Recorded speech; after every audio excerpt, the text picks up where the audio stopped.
আপনারা খুশি?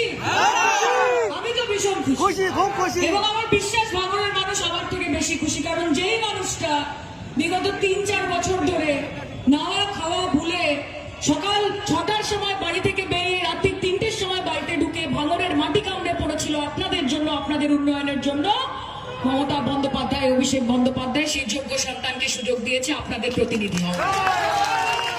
তাই আমি খুশি যে ভাঙড়ের মানুষ নতুন সূর্য দেখতে চলেছে, উন্নয়নের নতুন সূর্য, মুক্তির নতুন সূর্য।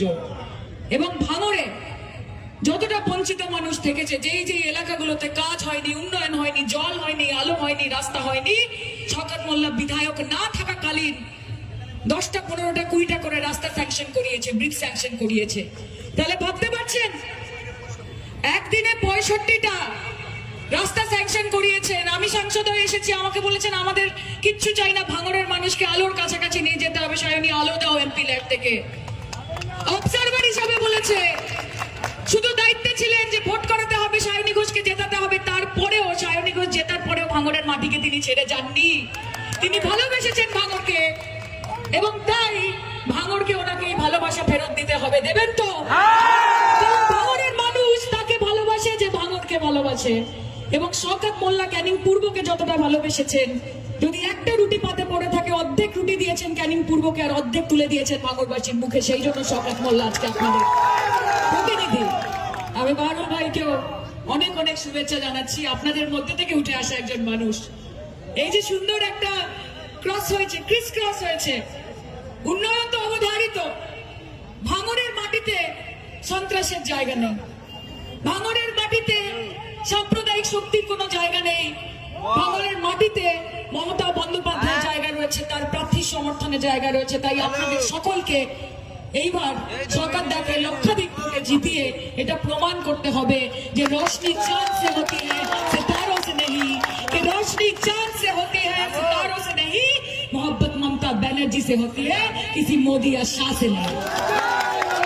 বাংলা বাঁচানোর লড়াই, বাংলা ভাষাকে বাঁচানোর লড়াই, যারা আপনাদেরকে বাংলাদেশি বলে দাগিয়ে দিচ্ছে তাদের বিরুদ্ধে আওয়াজ তোলেনি আইএসএফ, তাদের বিরুদ্ধে আওয়াজ তোলেনি সিপিএম, তাদের বিরুদ্ধে আওয়াজ তোলেনি কংগ্রেস। যদি সুপ্রিম কোর্টে দাঁড়িয়ে কেউ আপনাদের অধিকারের জন্য সওয়াল করে থাকে, তার নাম মমতা ব্যানার্জি।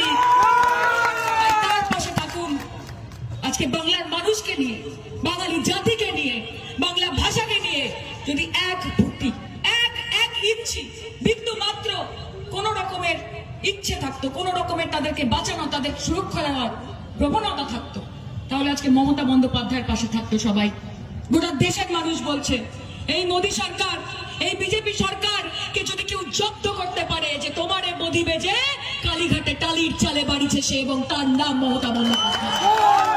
এই লড়াই দিদিকে রাখার লড়াই না, এই লড়াই নিজের অস্তিত্বকে বাঁচিয়ে রাখার লড়াই, বাংলাকে বাঁচিয়ে রাখার লড়াই, বাংলা ভাষাকে বাঁচিয়ে রাখার লড়াই। আর তাই শওকত মোল্লাকে এখানে লক্ষাধিক ভোটে জিতিয়ে আপনারা প্রমাণ করবেন যে দিদি তুমি এগিয়ে চলো, আমরা তোমার সাথে আছি। আমি আছি আপনার সাথে শওকত দা। আমি খুব খুশি যে আমি চেয়েছিলাম যে আপনি যেরকম প্রত্যক্ষভাবে পরোক্ষভাবে যেরকম ভাবে ভাঙড়ের মানুষের পাশে ছিলেন, এবার তো সোজাসুজি খেলা হবে, এবার তো সোজাসুজি খেলা হবে, এবার তো চোখে চোখ রেখে খেলা হবে, কাঁধে কাঁধ মিলিয়ে খেলা হবে, পায়ে পা মিলিয়ে খেলা হবে। তাই দাদা তুমি এগিয়ে চলো, তোমার পাশে সবসময় ছিলাম, সবসময় থাকবো। সায়নী ঘোষকে অনেক আশীর্বাদ করেছেন, যতটুকু বাকি ছিল আশীর্বাদ করার পুরোটা উজাড় করে দিন শওকত মোল্লার জন্য।